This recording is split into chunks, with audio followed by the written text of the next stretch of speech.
Hey folks, and welcome to my wee reading session for the prologue of Merry Skelter Nightmares. Now, the main reason that this took quite a while to put up is just, well, I wanted to wait until I finished the game before reading this, just in case if there were any spoilers in relation to the main game. So, with that wee quick tidbit in mind, let us fire up the novel and see what this prologue is gonna be about. Merry Skelter Nightmares, where the light resides. Prologue. I've always liked eating sweet foods. Back when I was younger, we could still buy sugar. Sugar is this white, powdery substance with a nice, sweet taste.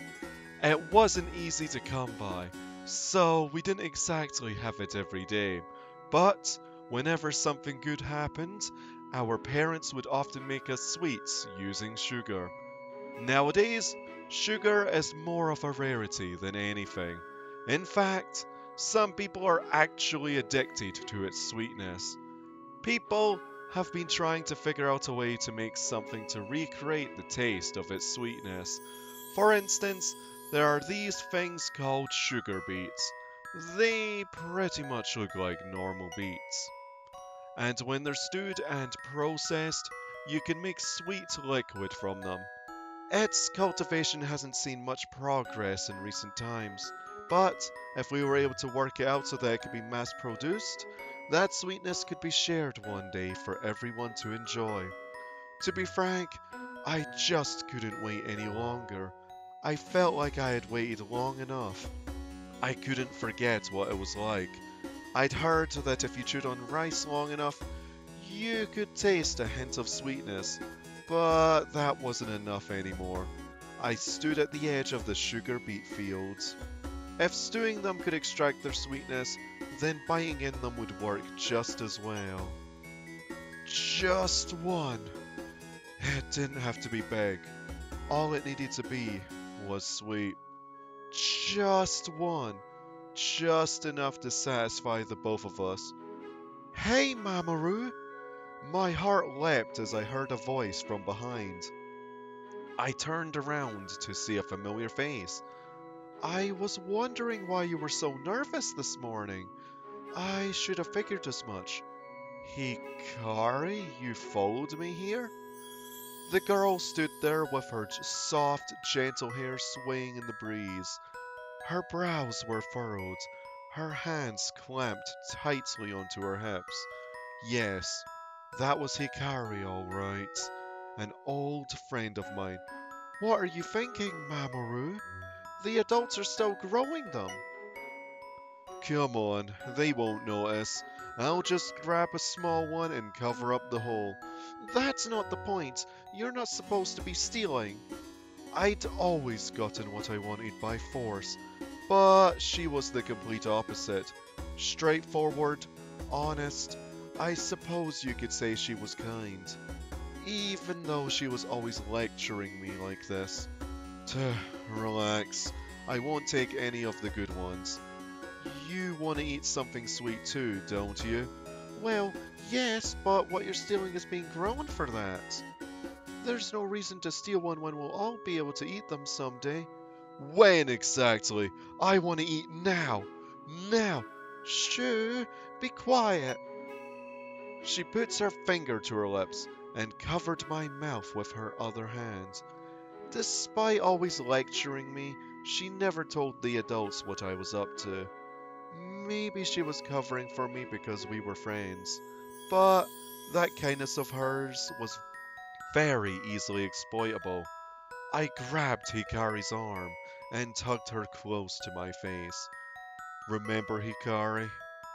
That sweet sugar. That sparkly white powder. Hey, Mamoru, you're too close. One lick, and the sweetness just spreads slowly in your mouth, bringing happiness, melting away bad thoughts. That real taste isn't here anymore, but something just as sweet is in front of us right now.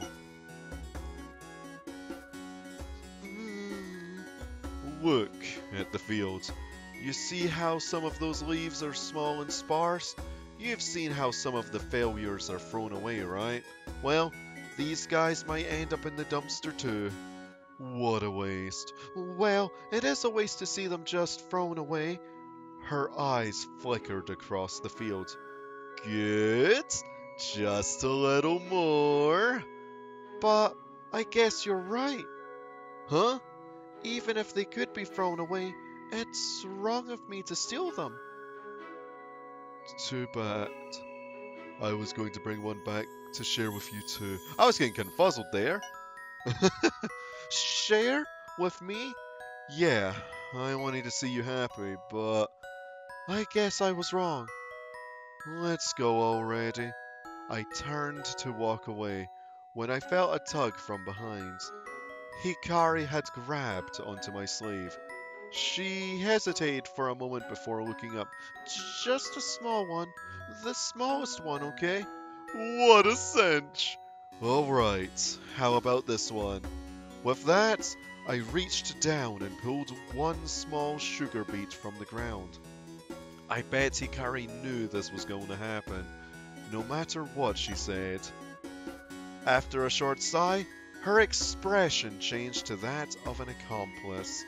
Hikari and I have always been like this. Every time I did something bad, Hikari would come to lecture me, then I'd convince her, and she'd end up being my accomplice. Maybe it wasn't that she was easy to deceive. At times, I felt she was actually the one setting me up to do whatever it was she wanted me to do. In any case, I wiped the dirt off of my finger-sized beet and broke it in half.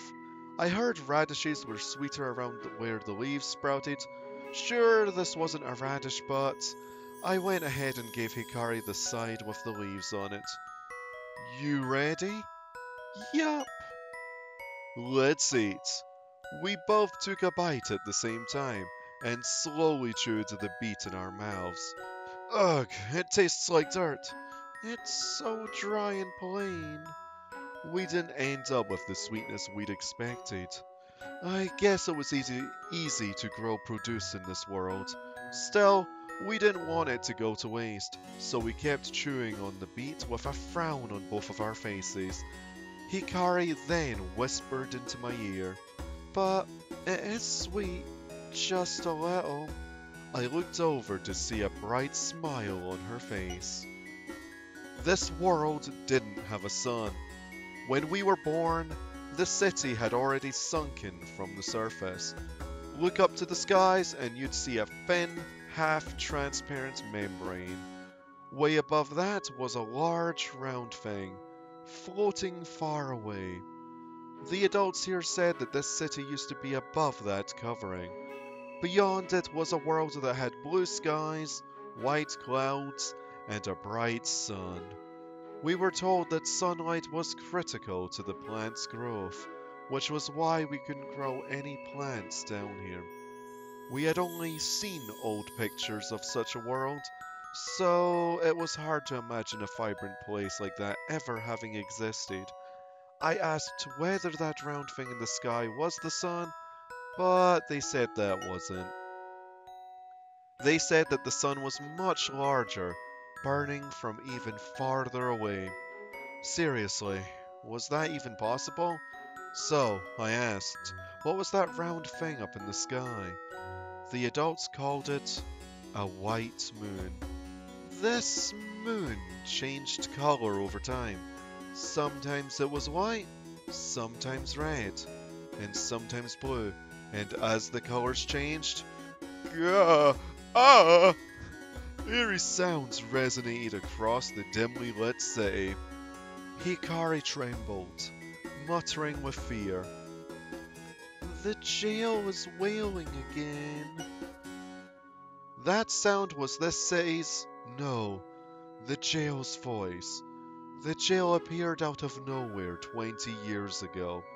It consumed, twisted, and rotted this city. Then it sunk deep into the ground. The jail was a living organism, much like a plant, and almost merged completely with the city, spreading its roots everywhere. The adults here called it mimicry or something.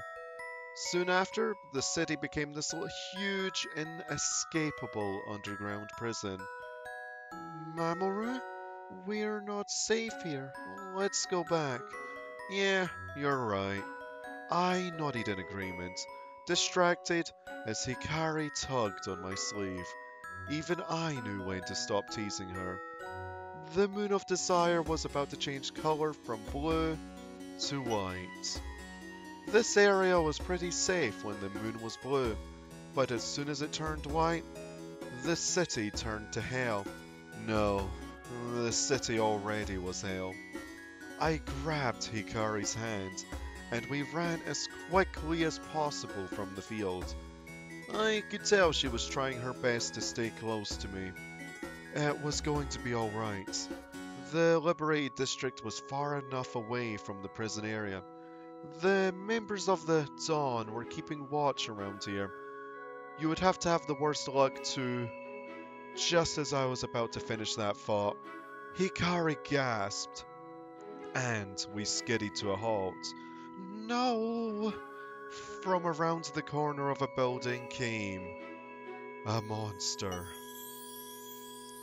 It was giant, shaped almost like a crow. Looking closer, I saw that it had human limbs for legs and wings. A truly gruesome and terrifying monster. The jail didn't just mimic the city. Humans, animals, plants, buildings, anything the jail's roots came into contact with was consumed and mimicked. Where the root touched, the jail fused and mimicked them into creatures. Monsters. The adults called these monsters Marchens. A Marchen? Why here? This city was protected by a group that called themselves the Dawn, monitoring the prison area where the Marchens lived, as well as the liberated district where the people resided. Because of this, the Marchens rarely ever appeared here, but from time to time, one of them would find its way in. It was said that humans unfortunate enough to encounter one were taken away by the Marchen to the prison area, never to return. We weren't going to be one of them. I stepped in front of the trembling Hikari and slowly backed us away in silence. We just needed to escape before it noticed us, but it was too late. The Marchen looked at us and began its chase. Hikari, run! No! Mamoru! I shook her hands off me and ran toward the Marchen, reaching into my pocket to grab my leather gloves. Those spiked knuckles could knock any person down. But I was facing something, not someone. Eat this! I slammed my fist with all my might right into the Marchen's face. I could feel my gloves gouging out its flesh, but it didn't fall. The Marchen punched me with its gangly winged arm. Ugh! Suddenly, the wind was knocked out of me. I couldn't breathe. As I crumpled to the ground, my vision began to fade. Stop! Don't hurt him! I heard Hikari's voice as everything grew dark. That idiot. I thought I told her to run. As long as she was safe, Strangely enough, I woke up feeling relaxed. There was a soft pillow underneath my head. I flipped over to bury my face into it. Hey, Mamoru, you idiot! I felt my head being slapped hard. I opened my eyes to see Hikari's slender waist. It looked like I was sleeping on Hikari's lap. Give me 5 more minutes. Now, wake up! Hikari pinched the hands that were rubbing her thighs. Reluctantly, I forced myself awake and looked around. Where are we? The place was creepy and dimly lit. We were enclosed by walls that looked like a mix of dirt and flesh. As I looked closer, I could see people sitting against the wall in silence. "We're in the prison area. The Marchen took us here." I slowly began to remember what happened. "The Marchen attacked you and you passed out. I followed the Marchen here to try and save you, but I'm sorry." "Are you stupid? Why didn't you run?" "I couldn't just leave you behind like that." Hikari spoke with a bright smile. Her smile was like a flower blooming in the dark. "You really are stupid." "I'm fine being stupid, but..." As Hikari was about to finish her sentence, Gah! Ah! Ah! Again, we heard the jails wailing, but this time it was louder, and it felt like it was coming from right above our heads. The jail's voice sounded even eerier. "The jail's been wailing like this for a while. Everyone here is scared by it." I looked around the room. The people sitting against the wall trembled as they held their ears and each other. Some of them had wounds of varying sizes. After seeing that, I finally knew. The room we were in was a prison cell, and what the people here were most fearful of was... Ah! One of the prisoners let out a pathetic shriek. Beyond the cell bars was a monster. A Marchen. The Marchen opened the cell door and headed our way, looking around as if it were trying to make a choice. The Marchen's eyes met one of the girls. She froze completely still. The Marchen slowly approached her and extended its hands. With that, Hikari tried to get up. "Hey, monster, why don't you take me?" I held Hikari down and quickly stood up to take her place. I had no other choice. If I didn't do this, she'd just be sacrificing herself. "Mamoru!" "Shut up. You stay still." Just as I thought, the Marchen looked toward me, then grabbed my arm. "Damn it! That hurts." "You don't have to drag me." I doubted it understood what I was saying, but I tried to get through to it. I had to. It was strong enough to rip my arm off. Seeing me in pain, Hikari's expression changed for the worst. "Wait, I'll be back right away. You just be a good girl, alright?" Hikari forced a smile onto her face as I was led out of the cell by the Marchen. I thought to myself that I probably wouldn't be killed, and for good reason. Many of the prisoners had fresh wounds on them. I won't be killed, I thought. Soon enough, the Marchen took me to a room. The door swung open, and from inside, a pungent aroma of steel came forth. Held inside was a gathering of horror. The Marchen pushed me in. Another Marchen approached, wielding a dirty spear covered in red, and so my nightmare began. There were three types of torture the Marchens employed. One was making the prisoners bleed as much as possible.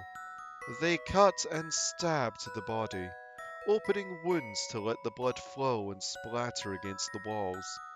The Marchens watched us closely. They seemed to know how much to inflict to ensure the prisoners didn't die. Pure sadists, if you ask me. Yeah, they're pretty much sadies. Another was to make the prisoners scream in pain. This particular torture didn't end until the prisoners screamed for their life, as the Marchens slowly added to their fear and pain. That explains why the prisoners tried to scream as loudly as possible from the beginning. That seemed to make the Marchens stop, but once the screams ended, the torture began again. So, regardless of what was done, it never ended well.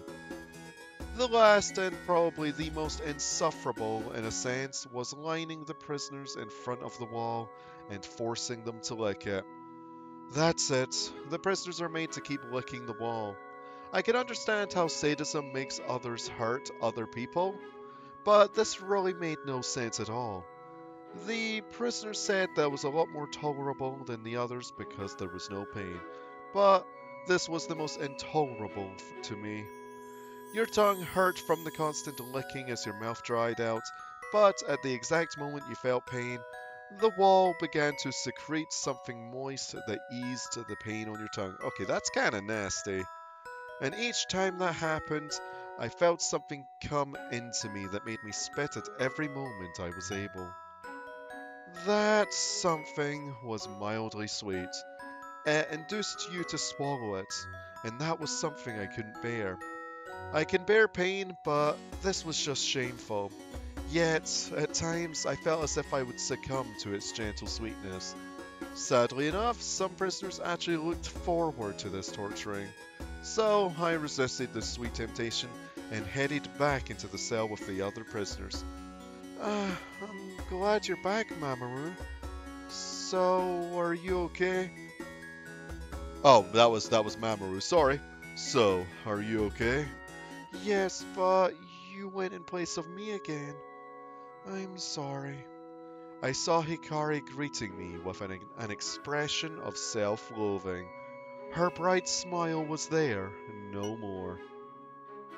Ever since we were imprisoned here, I'd made it my duty to taunt the Marchens every time Hikari was about to be taken. Doing that made them take me instead. Because of this, Hikari hadn't been tortured, not even once. I guess that was what was bothering her. You'd better not underestimate me. This is nothing. Sure, I was trying to put up a strong front, but it wasn't a lie.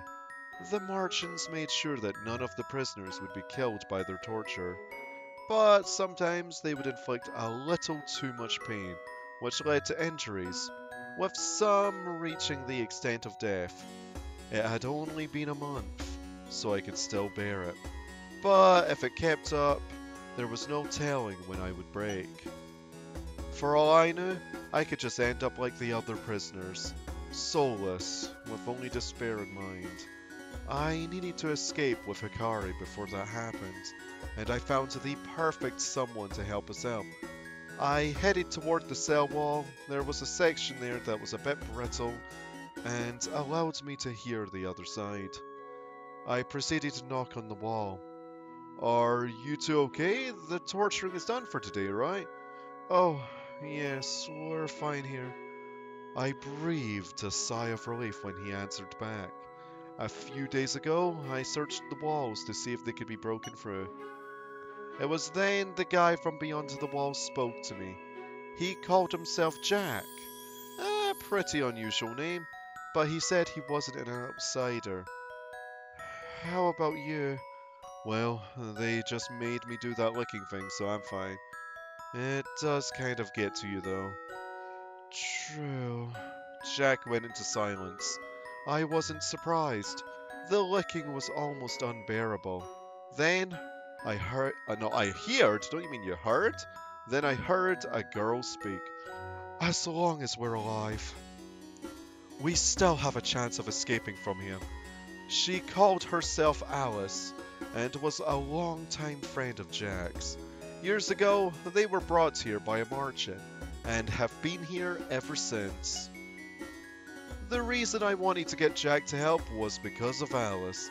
They both supported and protected each other, and the ones who have someone to protect tend to be strong. Yeah, we'll get out of here one day, right? As I said those words, I looked toward Hikari. I wouldn't let her lose any hope of escaping, and for that, I needed to be stronger.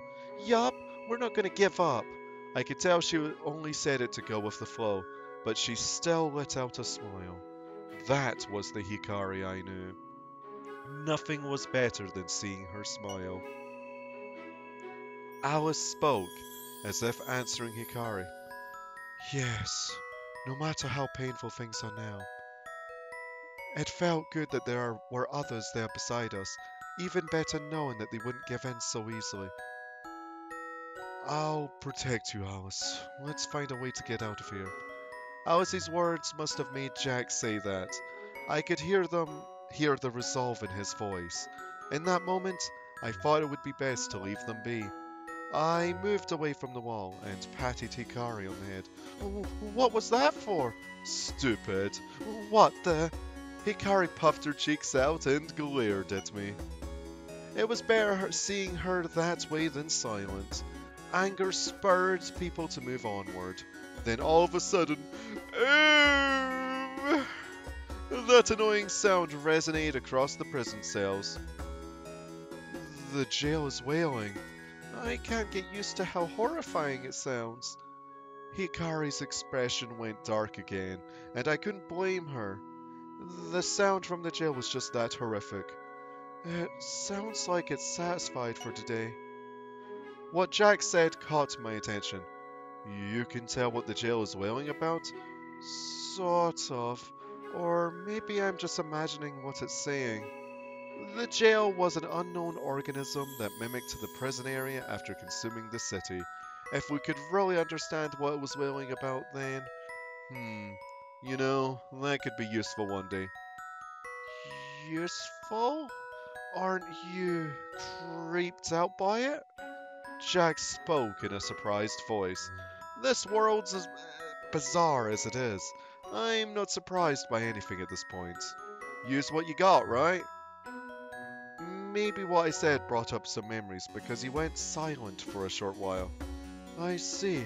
I never thought of it like that before. I mean, everyone else is creeped out by it. I was about to tell him that the Marchens were creepier, but then...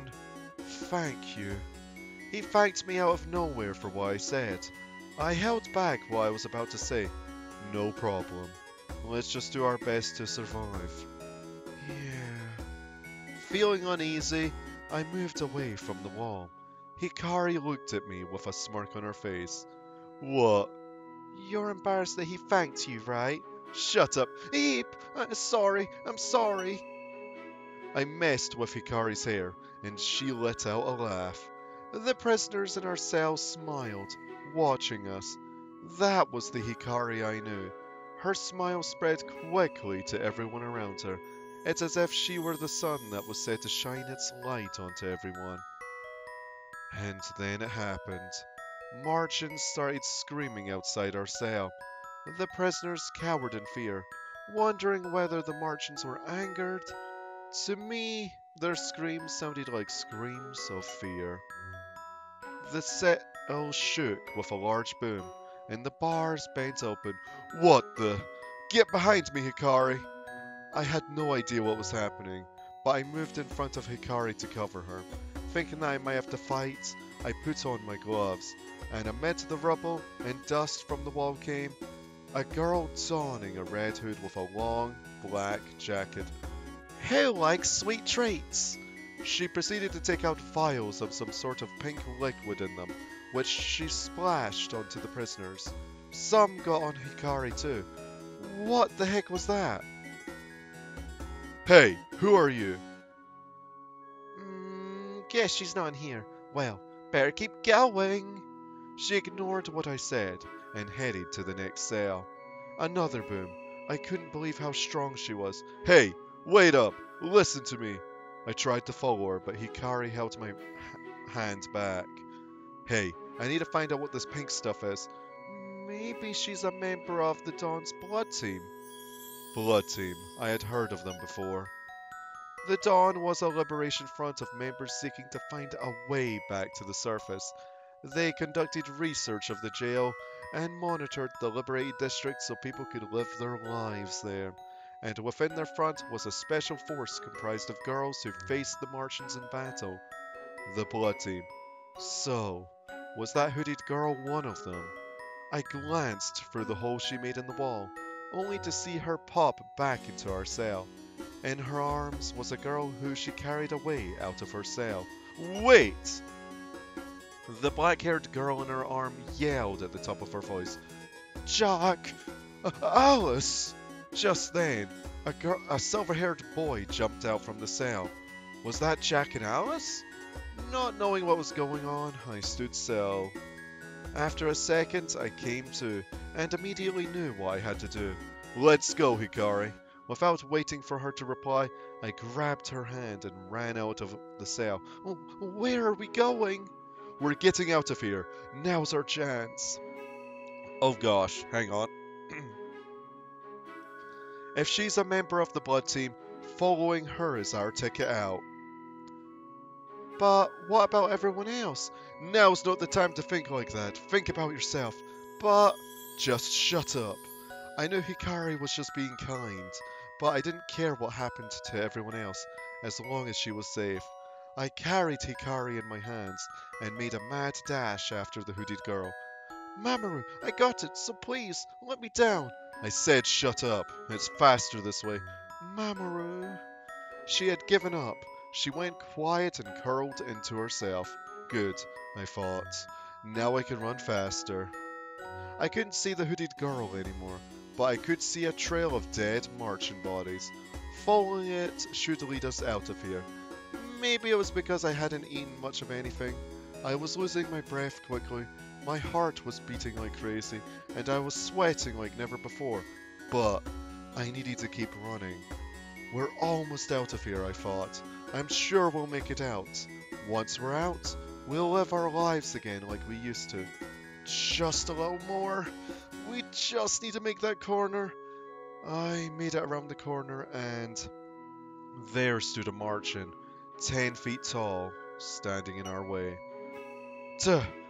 I made a sudden stop and turned back only to see more Marchens closing in behind us. Mamoru. Hikari cowered closer to my chest. I needed to find a way to get Hikari out of there. My mind spiraled trying to find a way, but nothing came to mind. The Marchens were creeping up on us. All I could do was, damn it! Hold Hikari close to me and regret my foolish actions. And so, the boy and girl were caught again by the Marchens, and this time sent to a deeper part of the prison. But that wasn't enough for them to give up. Amid the despair, he tried with all his might to survive and to protect the girl. The girl didn't give up either. Amid the darkness, she tried with all her might to survive and keep her smile. They fought against fate to live their lives together, in a world devoid of a sun, skies, peace, or hope. Merry Skelter Nightmares, where the light resides. Prologue, the end. Oh, that was quite the read. My apologies for slurring some words and all that, though. It's a little bit more prevalent this time round, though. Just because my throat's not in a great state right now, but I didn't want to delay this particular bonus video any longer, so I decided to just roll with it. So, I hope you were able to bear with that. But anyway, folks, thank y'all for watching this wee reading session of the Merry Skelter Nightmares prologue, and I'll see y'all next time as we continue our jailbreak. Ta-ta for now.